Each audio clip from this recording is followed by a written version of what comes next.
चलो साइलो का एपिसोड 3 आ चुका है। एपिसोड 1 और 2 मैंने ऑलरेडी एक्सप्लेन किया हुआ है, तो यार पहले उसे जाके देख लेना। खैर, तो एपिसोड 3 स्टार्ट होता है साइलो 17 से, जहाँ जूलियट को पता चलता है कि यहाँ 50 अलग अलग साइलो हैं और वो अभी साइलो 17 में है। और वो जिस बंदे से बात कर रही है उसका नाम सोलो है, और उसने अपना नाम सोलो इसलिए रखा क्योंकि वो इतने साल से अकेले रह रहा है। सोलो जूलियट को बताता है कि किसी ने भी लोगों को बाहर जाने के लिए नहीं बोला, उन्होंने खुद डिसाइड किया था कि वो बाहर जाना चाहते हैं।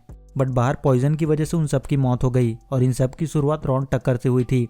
रॉन को लगता था कि बाहर सब कुछ ठीक है, इसलिए वो बाहर जाना चाहता था। बट बाहर जाने के बाद उसने क्लीन नहीं किया और साइड के कॉर्नर में चला गया, और फिर फाइटिंग स्टार्ट हो गई। इसलिए रसल ने उसे यहाँ डाल दिया, जो आईटी का हेड था और वो उसका शैडो था। और उसने उससे कहा था कि जो कुछ भी हो जाए वो किसी के भी वॉल्ट में घुसने नहीं देगा। जूलियट बोलती वो सब बाहर क्यों जाना चाहते थे, क्योंकि रॉन ने बोला था कि बाहर सेफ है। सोलो बताता है कि उन्होंने रॉन को मरते हुए नहीं देखा था, उन्हें लगा शायद वो अब भी जिंदा है, और फिर सब लोग बाहर चले गए। तो यहाँ पर जूलियट समझ जाती है कि उसने भी क्लीनिंग नहीं की है और हो सकता है कि उसके लोग भी बाहर आ जाएं। सो जूलियट डिसाइड करती है कि वो साइलो वापस जाएगी, और फिर जूलियट अपने सूट को रिपेयर करने की कोशिश करती है, बट वो नहीं कर पाती क्योंकि उसके पास ज़रूरत का सामान नहीं होता। सोलो बताता है कि सूट केवल रूम एस में असेंबल किया जा सकता है, और सूट के लिए मटेरियल क्रिटिकल सप्लाई में है, पर वो पानी के अंदर है ना। सोलो जूलियट से पूछता है कि जब उसे क्लीनिंग के लिए बाहर भेजा गया था तो उसने क्लीनिंग क्यों नहीं की। जूलियट बोलती है क्योंकि उसने पता लगा लिया था कि वो लोग क्लीनिंग क्यों करते हैं। जब वो लोग क्लीनिंग के लिए बाहर जाते हैं तो उन लोगों को सुंदर स्काई और सुंदर पेड़ दिखाते हैं, जिससे वो लोगों को बताना चाहते हैं कि बाहर एक्चुअल में कैसा लगता है। उसने नहीं किया क्योंकि उसे पता था कि वो रिकॉर्डिंग देख रही है किसी और की क्लीनिंग की।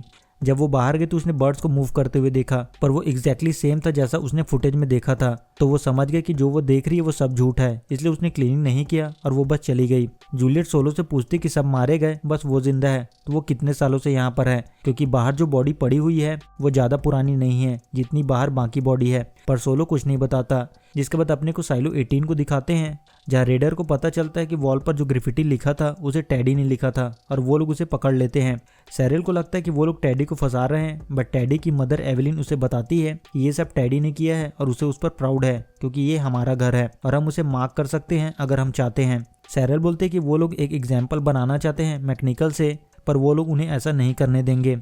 अदर एंड बर्नार्ड मैरी को सर्वर रूम में वॉल्ट के अंदर लेकर आता है, जहां ऑर्डर बुक रखा होता है। बर्नार्ड मैरी को बताता है कि उसने एक बंदे को पकड़ा है नीचे मैकेनिकल से, जिसने वॉल पर ग्रिफिटी लिखा था। उसने वही लिखा था जो उसने कल देखा था, जूलियट लीव्स। बट कैमरे ने उसे कैच नहीं किया, उन्हें टिप मिला था। ज़्यादातर कैमरे जो 120 के नीचे हैं उन्हें खराब कर दिया गया है, और ये सब करने के लिए जूलियट ने उन्हें बोला होगा।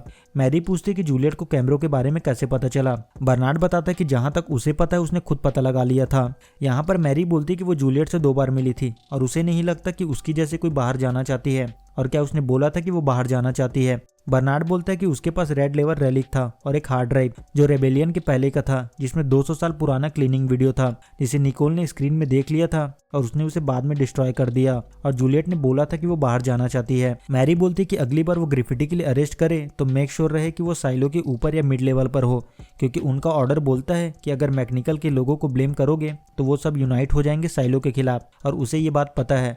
बट जूलियट ने जो किया वो कभी किसी ने नहीं किया, तो उसे ऑर्डर बुक के बाहर सोचने की जरूरत है। वो नहीं बोल रही है कि ये आसान है, ये ऐसा है जैसे उस कलर के बारे में सोचना जो उसने कभी देखा ही नहीं, बट वो कोशिश कर सकता है। और मैरी बोलती कि मैकेनिकल मैन को रिलीज कर दो जिसे उसने अरेस्ट किया है।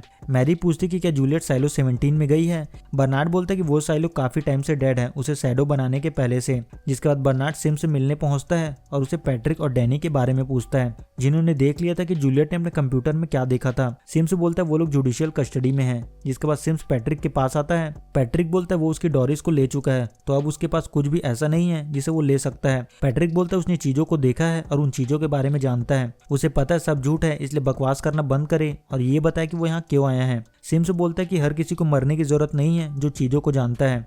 उसके पास एक ड्रग है जो उसे उस स्थिति में ले जाएगा जो डॉरिस के मरने से पहले थी। पैट्रिक बोलता है कि अगर ये ड्रग रियल है, 22 साल पहले जाना चाहता है जब वो डॉरिस से मिला था, और वो चाहता है वो ऐसा करें क्योंकि ये ज़्यादा आसान है।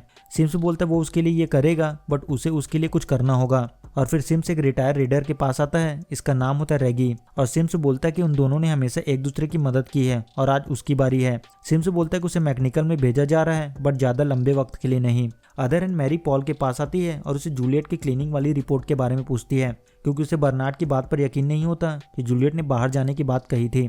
मैरी पॉल से पूछती कि क्या जूलियट ने कहा था कि वो बाहर जाना चाहती है। पॉल बोलता है कि मेयर और सिम्स ने बोला है कि उसने ये बात बोली थी, पर अभी उसे कुछ और लोगों के स्टेटमेंट लेने हैं। मैरी बोलती है जब वो रिपोर्ट तैयार कर ले तो उसे सबमिट करने से पहले वो सबसे पहले वो रिपोर्ट उसे दिखाएगा। जिसके बाद पॉल एक लेडी रेडर से पूछताछ करता है और उससे पूछता है कि जूलियट ने कस्टडी के पहले क्या बोला था।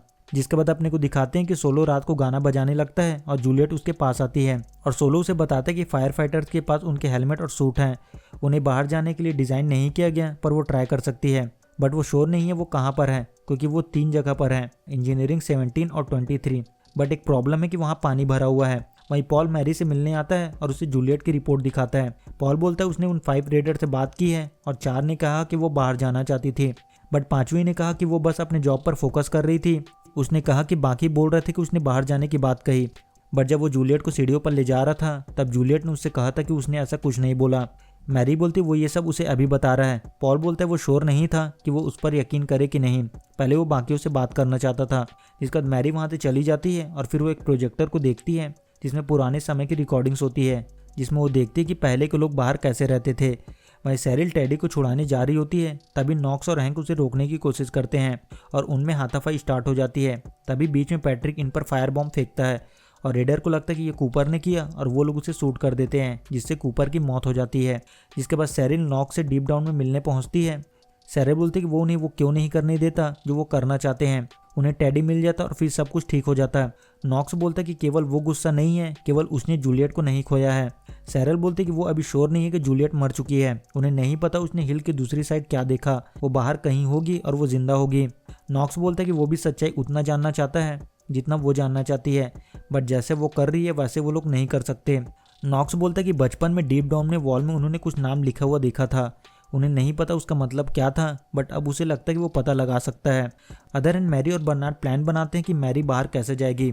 बर्नार्ड का प्लान होता है कि वो कैफेटेरिया के डिस्प्ले को बंद कर देगा मेंटेनेंस के लिए और वो खुद एयरलॉक को ऑपरेट करता है, तो उसके पास 5 मिनट होंगे हिल की दूसरी तरफ जाने के लिए, इससे पहले कि वो स्क्रीन को दोबारा स्टार्ट कर दे। बर्नार्ड बोलता है कि नॉर्मली वो लोग टीम भेजते हैं मेजर के लिए, बट क्योंकि ये केवल उन दोनों के बीच है इसलिए वो खुद उसका मेजर लेगा। जिसके बाद बर्नार्ड मैरी के सूट के लिए मेजर लेता है। मैरी बोलती उसने बोला था कि वो मैकेनिकल के आदमियों को रिलीज कर देगा, पर उसने नहीं किया जब तक नीचे फायर बॉम्बिंग नहीं हुआ और एक की जान चली गई, और ये उसका ऑर्डर था। उसने रिटेलिएट करने दिया जिससे साइलो में एंटी मैकेनिकल माहौल बने और फिर वो उन रिबेलियन को क्रश कर देगा, और उसने पहले भी ऐसा किया है। जूलियट ने कभी बाहर जाने की बात नहीं कही और फिर वो बर्नार्ड को जाने के लिए बोलती है। जिसके बाद अपने को जूलियट को दिखाते हैं। जूलियट सोलो को बोलती है कि वो पानी के नीचे जाकर फायर फाइटर के रूम तक पहुंच सकती है, बट उसे कुछ ऐसी चीज़ बनाने की ज़रूरत है जो नीचे तक एयर पहुंचा सके और उसे उसकी ज़रूरत है उसे चलाने के लिए। बट सोलो बोलता है कि वो बाहर नहीं आ सकता। जूलियट उसे समझाने की कोशिश करती है कि वो 10,000 लोगों की जान बचा सकती है, बट सोलो मना कर देता है। और फिर जूलियट देखती है कि वहाँ डोर पर लिखा होता है कि आज नहीं तो कल वो लोग अंदर आ जाएंगे। जूलियट समझ जाती है कि सोलो बाहर नहीं आने वाला और वो जाने लगती है। तभी सोलो बाहर आ जाता है। सोलो बोलता है वो इतनी दूर कभी नहीं आया और ये काफ़ी बड़ा है।